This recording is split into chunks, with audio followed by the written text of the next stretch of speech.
この動画ではタイムシートの以下の点について解説していきます。まず、アニメーションにおいてタイムシートとはどういう役割を持っているのかについて解説します。次にタイムシートの各項目に書かれている情報について説明します。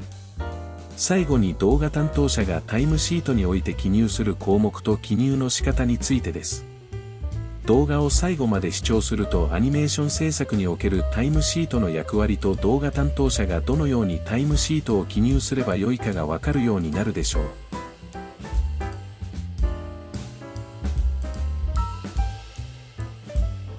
アニメーションのタイムシートの基本について解説していきます。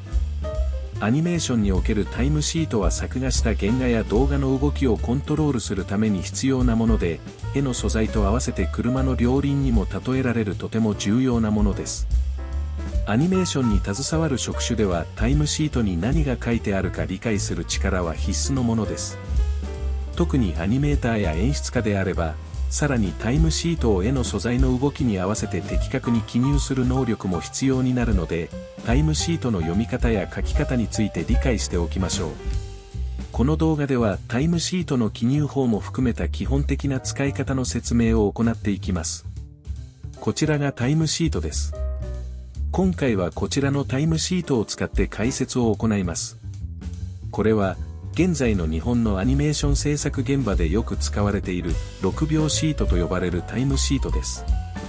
名前の通り、このシート1枚で6秒までの動きの指定をすることができます。カットの時間が6秒を超える場合はシートの枚数を増やします。2枚になれば12秒まで、3枚になれば18秒まで指定することができます。タイムシートは基本的には原画マンと呼ばれるアニメーターが絵の素材である原画と一緒に作成し、演出家や監督などがその内容をチェックします。その後、動画以降の職種はこちらのタイムシートに従って作業を進めていくことになります。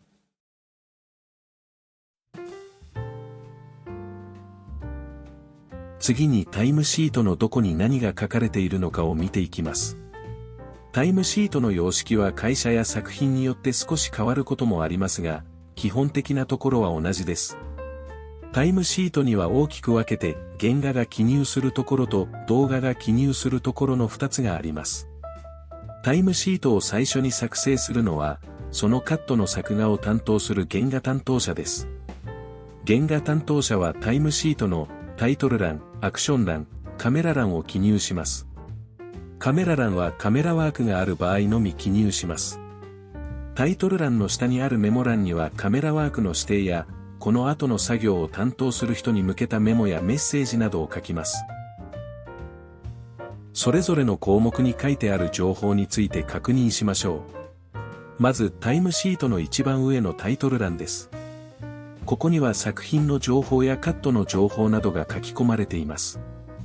一番左のタイトルのところには作品名を書きます。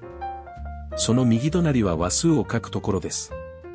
テレビシリーズなどで複数の話数がある作品では、第何話で使うタイムシートなのかがわかるように、ここに話数を示す数字を書いておきます。例では8と書かれているので、これで8話ということになります。さらにその右隣のカット欄にはカット番号を書きます。カットとはカメラの切り替えをカウントしたもので、カメラの切り替わりごとに数字が進んでいきます。アニメーション制作において、カットは重要な制作管理の単位となります。特に原画担当者の作業は、このカット単位で管理されます。ここでは5と書かれていますので、この8話で5番目に出てくるカットのタイムシートであることがわかります。その隣のタイム欄には、そのカットの時間を記入します。ここでは1プラス12と書かれています。これは1秒12コマという意味です。プラス記号の前にある1が秒数で、後ろの12がコマ数です。日本のアニメーション制作では1秒を24分割する場合が多く、この24分割された一つ一つの時間単位をコマと呼び、コマは秒よりも小さい単位となります。アニメーションの時間の概念については、長くなるので別動画にて説明します。タイム欄の右隣には担当者の名前を記入します。一般的にここには、そのカットの原画担当者の名前が記入されます。一番右側のシートと書かれている欄は、使っているタイムシートの枚数を記入する場所です。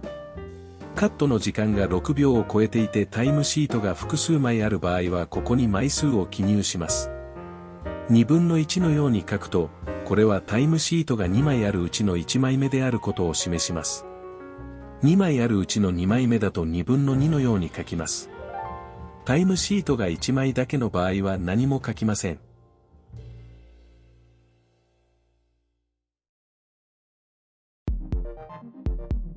次にアクション欄とカメラ欄の内容を確認します。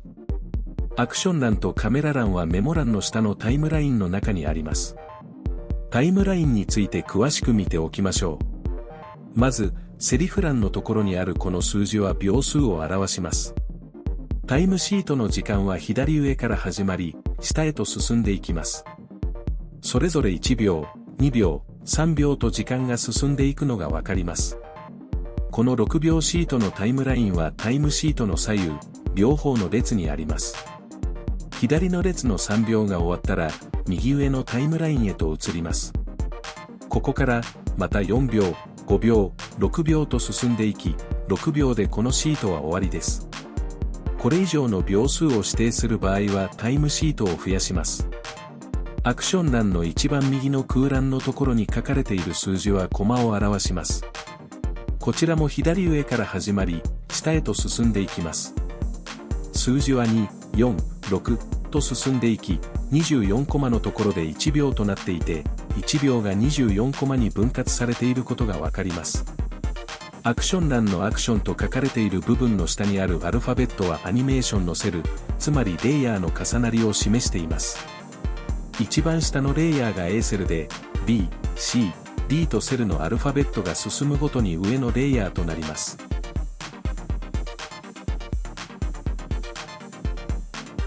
原画作業が完了したタイムラインの記載内容を確認しておきます。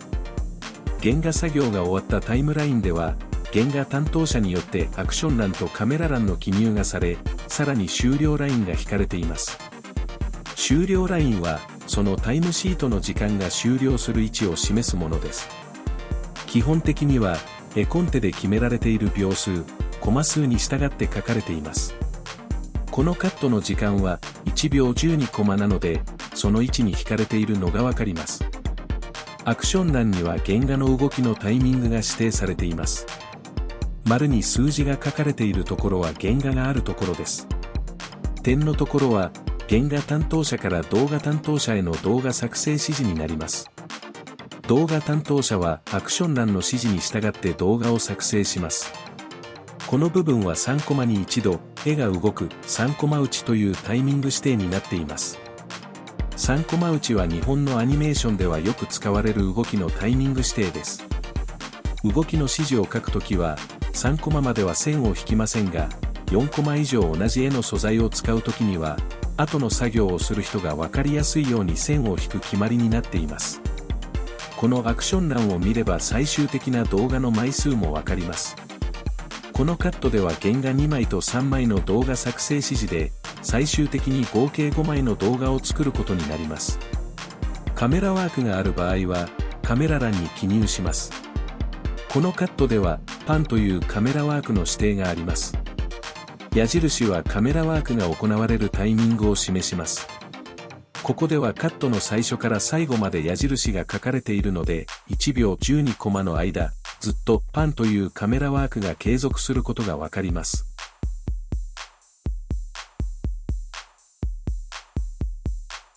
最後に動画担当者のタイムシートの記入作業について説明します。タイムシートの中で動画担当者が記入を行うのはセル欄になります。